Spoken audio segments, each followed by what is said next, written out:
Hey there, folks. Sometimes in life you bump into an insane story, like the kind of story that is should never happen. It's unbelievable. It's just insane.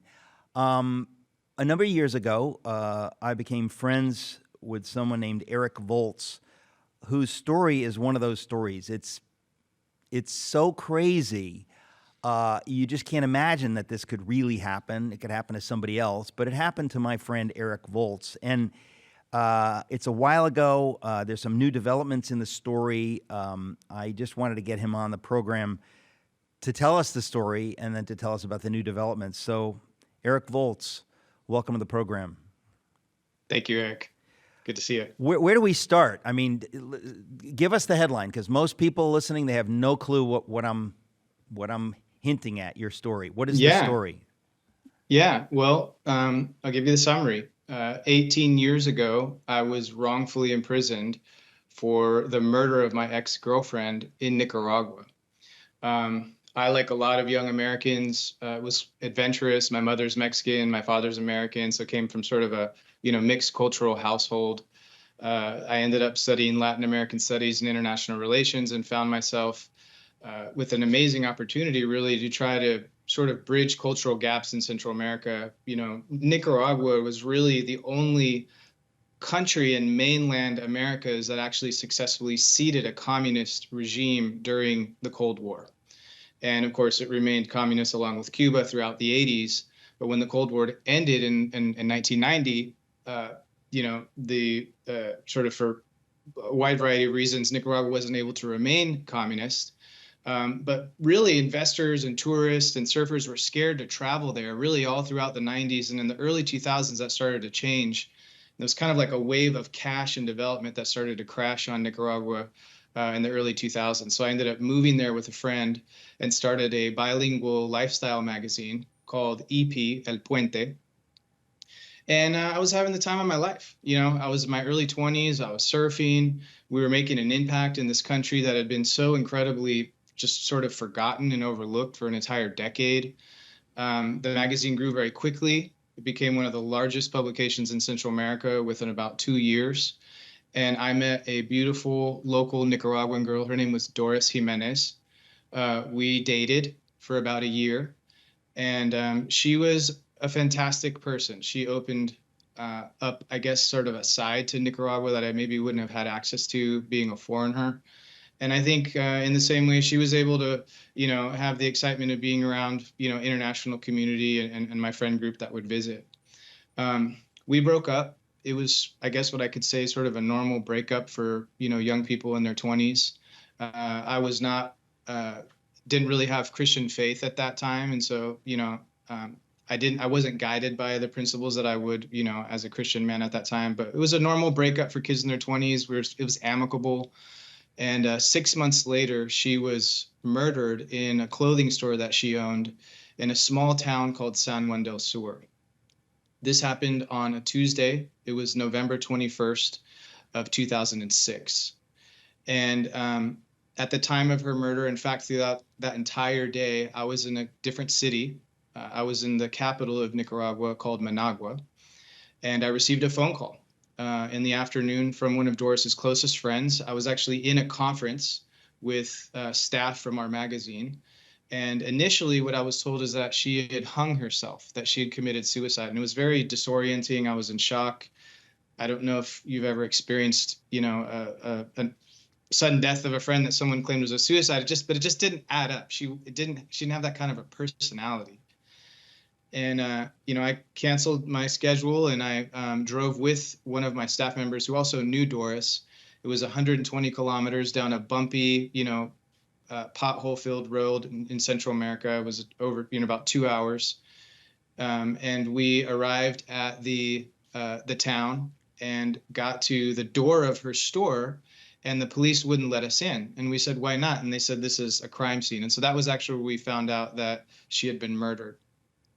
I mourned her death with her family and our friend group for 2 days. And then 15 minutes after the funeral, I was arrested by the Nicaraguan police, thrown in the back of a pickup truck, and they slowly drove me through the main streets of the town. There were many other ways that would have been more discreet and safer, but it was really, from the very beginning, very clear that the Nicaraguan authorities, wanted to kind of manipulate the emotions of this town that was, of course, heartbroken.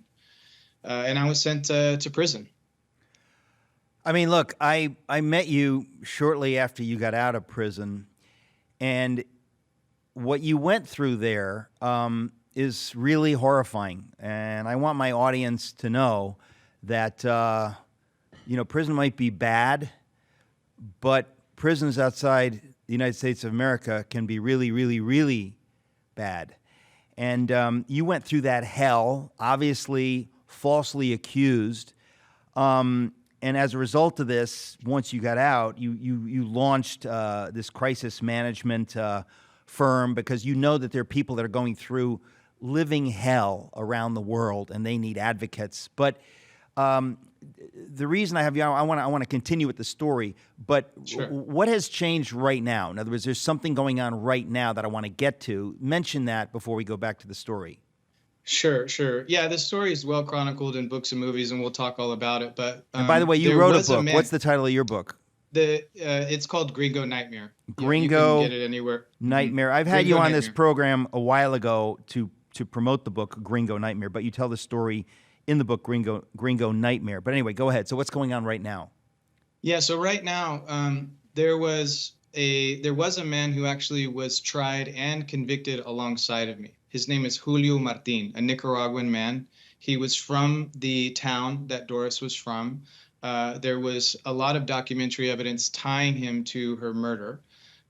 He was tried alongside me. He was convicted, and my conviction was later overturned in an appellate court, and his conviction was confirmed. He was sentenced to 30 years in prison.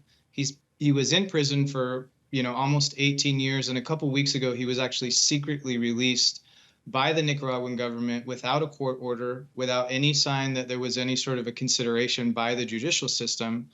And the rumor was that he was sick, that he was deathly ill, and they had released him on some sort of a humanitarian consideration.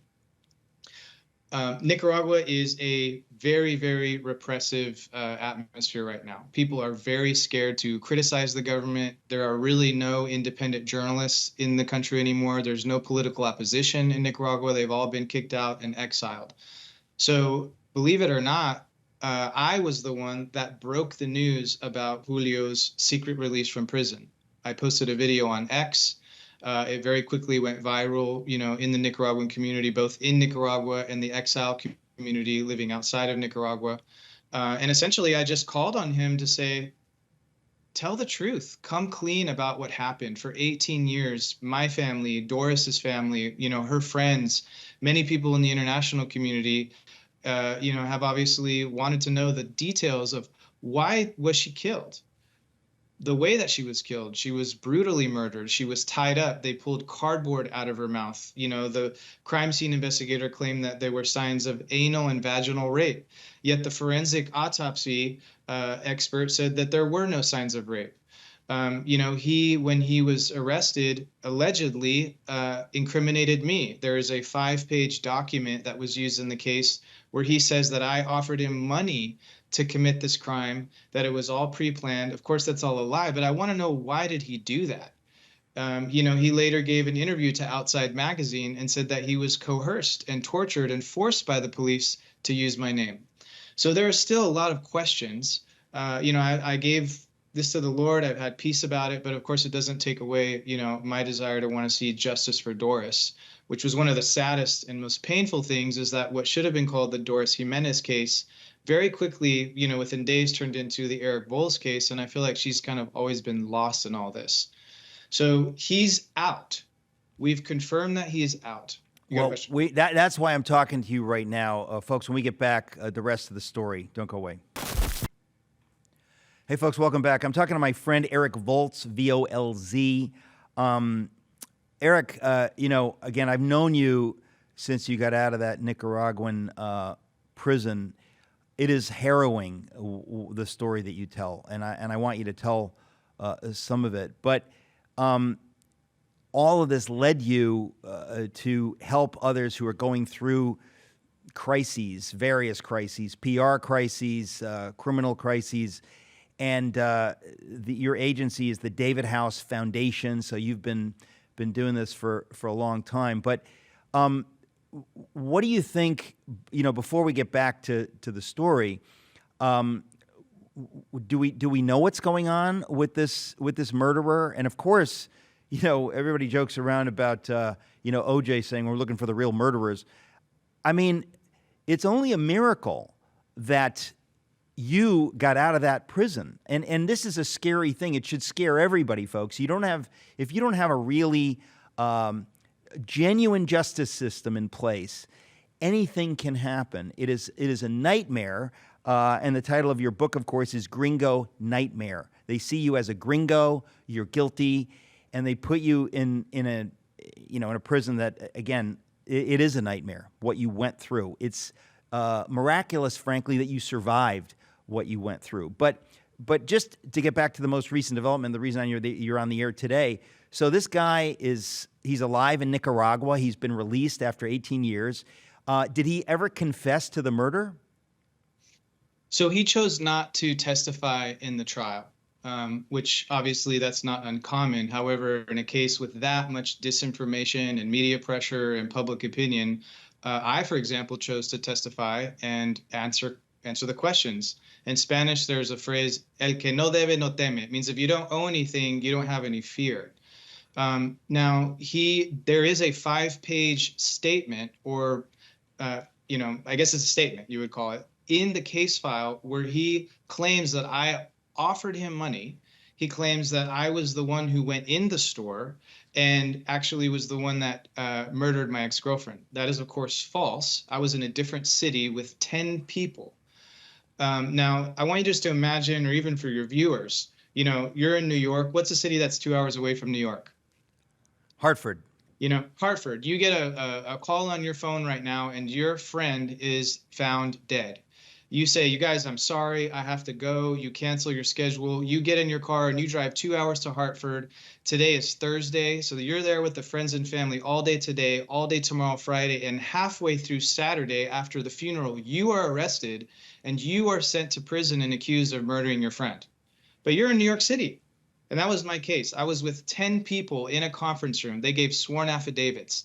There was cell phone triangulation records that showed the location of my cell phone. There was instant IP, back then that was the kind of boat to be on, AOL Instant Messenger, but still there's an IP stamp where I was communicating with one of our business partners in Atlanta. There was a signed credit card voucher. So when I was arrested, of course I thought this is a mistake, or maybe there's some corrupt police that are going to want to try to shake me down for some money. Never in a million years did I think that I would actually be formally accused, much less tried, much less wrongfully convicted and sentenced to 30 years, which is what happened in my case. So, Julio Martin, this man, he does have information. He is actually sick. We were able to confirm last week that he is very sick. He was sent to the hospital to receive dialysis treatment. So there's something serious going on in his body. I have no way of communicating with him. Everyone in the town, even friends that I have there are scared to communicate with him. So I've actually resorted to sending videos over social media. I know that he's seen them. And so this is where we're at. Well, so do you have any sense at all of why he murdered her? I mean, you mentioned horrible rape. There are people who do those things. It seems to me that that's about it, that there's not much more to say. In other words, there's no other motive. Generally that would be true. I mean, usually the answer to most crimes is the obvious one. And it is possible that this was just a robbery. Doris was very feisty. She was very, strong character. If she had caught someone trying to steal from her, she would have confronted them and things could have turned violent. However, that doesn't explain why the authorities would have chosen to, go through hoops and a judicial circus to wrongfully convict an American. I was 2 hours away in a different city. So that is still unclear. The prosecution actually formally charged 4 people, myself, two local men from the town that had prior criminal records, and a fourth man who was from a very wealthy and influential family. The wealthy man was never arrested, and charges were dropped against him in very mysterious circumstances. I had, an airtight alibi. He had a page and a half alibi that had a lot of suspicious components to it. The second criminal from the town was arrested. I saw him with my own eyes be tortured by the police. The next day, he was released and became the star witness for the prosecution. And he gave a false testimony, one of the 10 commandments that you don't do, in the trial. And he said that he saw me at the scene of the crime. He gave a false testimony. So he you was think the the only police person. tortured him to get him to say, if you don't say this, we're gonna torture you more. We're gonna kill you. In other words, we're talking about this level of corruption, that they manipulated things. So I guess the larger question, and I know you talk about some of this in your book, Gringo Nightmare, but why did they want to do this? In other words, it's one thing to see corruption, but why did they want you to be in prison for 30 years for a murder you didn't commit? What do you suppose is the murder that was the motive of this corrupt system? Well, when the Cold War ended and Nicaragua no longer was communist, the former communist leader, Daniel Ortega, he tirelessly campaigned for 16 years to become president again. And 2 weeks before my ex-girlfriend's murder, he was reelected. This was in 2006. And of course, I was arrested 2 days later. So when he came into office, he had an American in his custody. And, we have reason to believe, and I talk about this extensively in the book, that my case was used as a political bargaining chip. We, of course, see Americans being institutionally kidnapped on a regular basis. It happens in Russia, it happens in Venezuela, it happens in Cuba, it happens in North Korea, it happens in Iran. In fact, it's become a new reality of asymmetric warfare that the State Department and the White House are, challenged with. My case was one of the first cases where sort of power and influence outside the law system started to affect the obtainability of justice. And of course, we're seeing that happen in our own country now, which is you accurately, stated at the top of the interview. So, one of the hardest challenges that someone who's wrongfully arrested faces, believe it or not, it's not the courts, it's not the judge, it's the media. And the media narrative and the way that, these people who accuse are just automatically by default considered to be above the accused is very dangerous. And that certainly happened in my case as well. The state-controlled media, I think, and even some of the independent media that maybe wasn't honest, were motivated to sell a narrative of, this wealthy gringo surfer that came here and murdered one of our beauties. It sold like a novella, and they sold a lot of newspapers. Wow. And, let's be clear, too. I was just talking to our friend Kevin Sorbo, who's in the Reagan movie. I remember when Reagan was president, there's this thing going on in Nicaragua, and you've got the communists. And it's just so amazing to me how the left wing, even then, they're basically pro-communist. They're defenders of Daniel Ortega. Tremendously, fathomlessly corrupt, wicked people like Daniel Ortega. And now, we hear your story that in 2006, he gets back in power after many years trying, and he says, okay, we're gonna stick it to the Americans. We're gonna demonize the Americans. We've got a classic case right here. Let's make this guy suffer. And so you were in this prison. How long were you in the prison ultimately? And again, it's a nightmare story. Yeah, I spent 13 months wrongfully imprisoned. And I'm very connected to the Innocence Network and sort of, and know hundreds and hundreds of men and women who have been exonerated from wrongful convictions in the United States, some of them 10, 20, 30 years. And they all say, man, we know what, we hear about these infamous Latin American prisons. And so, they always say, I don't know what should be better, 10 years in American prison or 1 year in a Nicaraguan prison. But it's funny that what you mentioned, because even when I came out of college, I was very liberal. I used to own a Che Guevara shirt. I didn't really know what that meant, but it wasn't actually until I was imprisoned and the way that lawmakers in Washington, D.C. responded started to really help peel back the onion for me. believe it or not, there were very high-level Democratic senators who had proof of my innocence, but they would send very low-level staffers to briefings because they didn't want to be seen as having flipped on the Nicaragua issue 15, 20 years later. Okay, listen, this is Over so sick and so evil, but it's important. Folks, I'm talking to Eric Volz. His book is Gringo Nightmare. We'll be right back. Folks, welcome back. I'm talking to my friend Eric Volz, V-O-L-Z. He is the founder of the LA-based David House Agency, an international crisis resource agency specializing in helping individuals facing wrongful detainment and other legal and political situations abroad. The New York Times recognized him as a highly sought crisis manager for Westerners and travelers entangled in criminal prosecutions overseas. And it all began, Eric Volz, when it happened to you. So again, you're talking about being in a Nicaraguan prison, falsely accused. You knew you didn't do this. You're a young man. Now, look, you're a resilient, fit human being. But you found this very, very challenging. Just talk a little bit about that, because people don't have any idea of what goes on around the world. If you go to prison in America, you know, you're going to get fed. What happened to you? Because again, it's astonishing what people go through. Yeah. Well, initially, I mean, when I went to prison, I was wearing a suit, and the juxtaposition of kind of everything in my entire life had add up to the exact opposite of what I was experiencing in prison. And the overwhelming experience initially was anger. I think if you commit a crime and you go to prison, it's not the same as when you are wrongfully imprisoned. Wrongful imprisonment feels like you're being kidnapped. There's a violation of something sacred that happens, and that makes you angry. And initially I was angry. And that anger over months actually started to eat me up inside. And finally, I actually started to visit a prison cell that was owned by a drug pilot of the drug trafficker Pablo Escobar. And me and a group of ragamuffin guys, one of them was a kidnapper, someone had gotten there for a shooting, they would just read scripture. And I really started to come into an understanding of the power of forgiveness. And I knew that if I was going to survive, I had to forgive and let that go.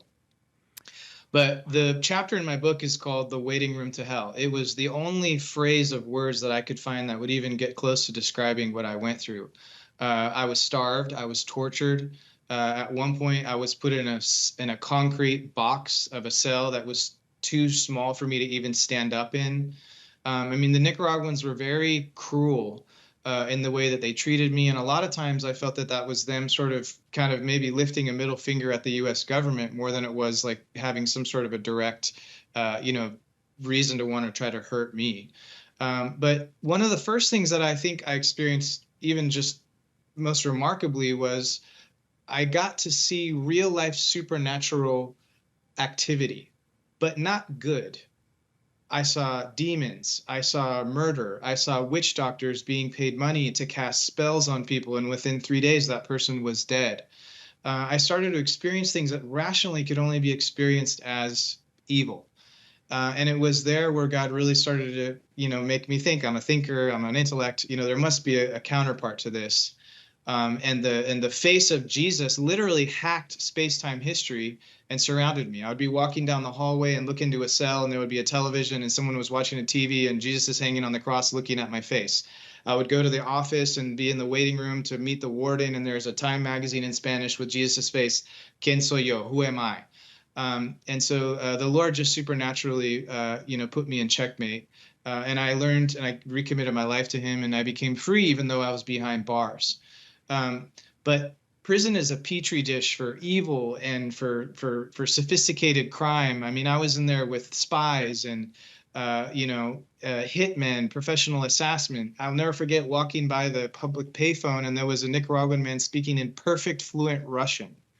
So it was a very, I kind of call it a PhD in the way the world really works. And it was a horrible, horrible, horrible experience.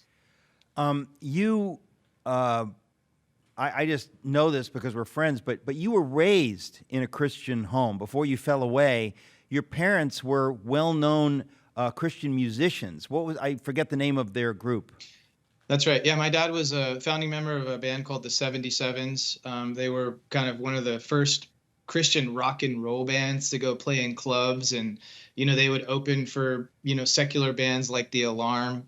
And so I really grew up with faith and an understanding of, I guess, really the intersection of sort of entertainment and what matters, which is probably why I was led to publishing myself.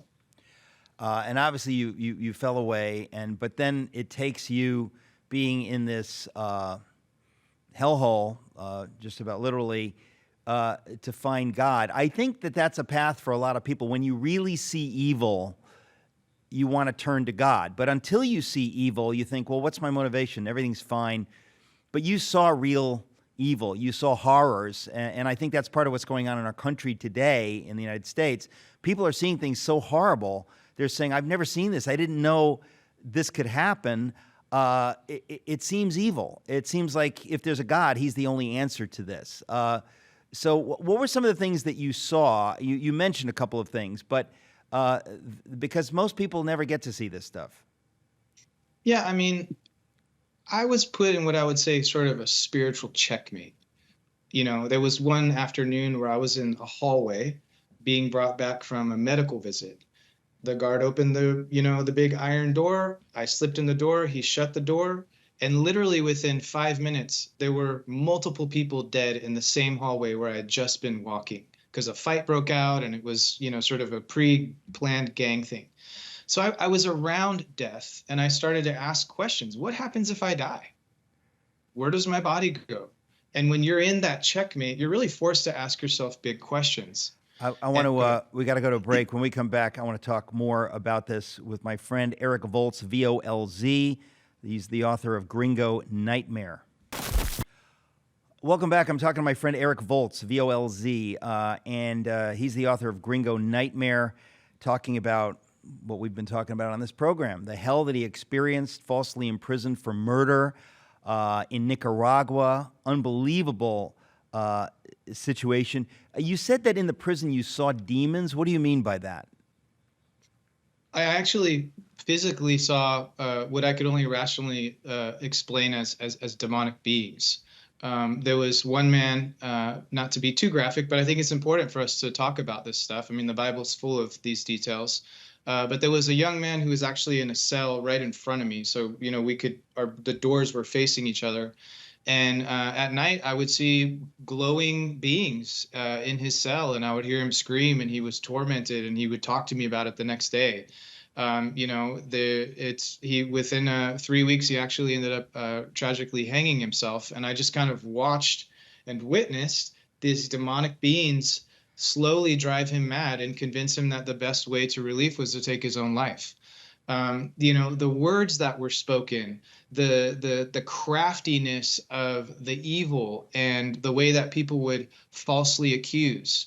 That was one of the main things that I experienced, and I think we're experiencing more and more today, is just the power of being falsely accused. On the same list of 10 commandments of thou shalt not murder and thou shalt not commit adultery is thou shalt not bear false witness.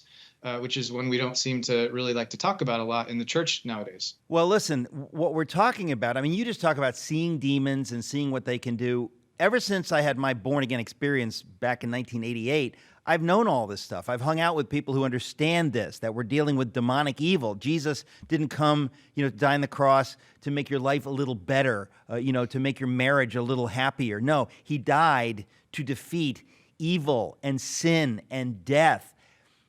And there are a lot of Christians today, and I have to really question their faith, who don't seem to understand the depth of evil. And if you do not understand the depth of evil, how can you possibly be grateful to Jesus for saving you from that? Because you don't really even acknowledge it. It's like, well, we've moved on. Right. We have this really nice mega church with a great thing for the kids, and we've got a coffee bar, and the sermons are really upbeat. Listen, folks, Jesus came to defeat death and evil and Satan and hell. That's the reality of it. And there's so many Christians that they really act like it doesn't exist. Even to hear you say what you saw, they kind of think, I don't know, that seems a little weird, or they don't want to go there. And ladies and gentlemen, we need to walk in this stuff. We need to walk in deliverance, the power of God. And if you're going to some church that's just all theological and fussy, you're missing it. And I hope you don't have to go through what Eric Volz went through to see that it's real, but it is real. And I think that, it's part of the reason, Eric, I'm talking everywhere I go about my book, Letter to the American Church, and religionless Christianity, because it's come clear to me that there's so many churches and churchgoers in America. I don't know where their faith is. In other words, I begin to wonder, do they have real faith, or is it this kind of fake faith that, when Jesus says to some of the most religious people in his day, that you are of your son, you're of your father, the devil. You don't know the truth. Or that he'll simply say, depart from me, I never knew you, to people. Because we've lowered the bar for what it is to believe and to understand it. And you've seen the depth of it, which is one of the reasons I wanted to have you on today. And because of this, the murderer of your girlfriend, this has come back to you, and you're talking about it. Now, you actually, we just have a few minutes, but you've actually seen this stuff in the church. I know that in terms of your crisis management, you were involved with what was going on at IHOP recently with Mike Bickle. I don't know if you want to comment on that. We just got a couple of minutes. No, I mean, I think it's a great example. I'd never seen a case like that before. Honestly, I don't think anyone who's being honest has seen a case like that before. I thought it was very, very unfortunate that no one was really allowed to talk about the fact that this all seemed to happen right around the time that, Hamas invaded Israel. Again, I'm not taking away from any credibility of some of the allegations. It's just the spiritual activity that was flying around in the IHOP case was undeniable. Now, again, this sort of cancel culture that's come into the church, we're not allowed to talk about that because it's offensive to people. It was almost like if we even asked questions or did anything except blindly believe the allegations, it was considered gaslighting and not trauma informed. Yeah. But it was a really, really hard case. And I will say I'm the only person that actually was able to interview Mike, and I spent 6 hours with him over the course of several meetings. Initially, obviously, there's been some new women who have come forward in the press, but personally, when I was there, I never actually saw evidence of spiritual or sexual abuse at IHOP KC. Again, I was there for 3 months. My understanding is there are new allegations that have come forward, and I'm not involved or privy to those documents if there are. But I think that's a really tragic, situation that could have been avoided. Well, and again, we don't know the details, but you can see how demonic stuff gets in there. And before you know it, you're dealing with things just aren't clear and aren't straight, and things get twisted. That's right. Anyway, I didn't want you here to talk about that, but just because you were involved in that, it's upsetting what happened. Well, so we've got less than a minute left. So your hope at this point, obviously, is that this murderer and rapist will confess and will talk about what actually happened before he goes to meet his maker, because it seems like that's right. Where he is at this point. Yeah. When I got out of prison, the Lord actually spoke to me and my mother separately and said, "This story is not over. There's a final chapter that will be written." And I feel like this is that. It feels like there's these big tectonic plates in the spiritual realm that God sovereignly is moving. And, so my hope and desire is that there will be justice for Doris in the form of a full confession, that all the details and mysteries around her case, why I was fingered, why they fingered me, why she was murdered in the way she was, that all of that would come to light and there could be true restorative justice. That's my prayer. Well, it's just good to know you and good to introduce you and your story to my audience. Folks, the book is Gringo Nightmare. Eric Volz, thank you. Thank you, Eric.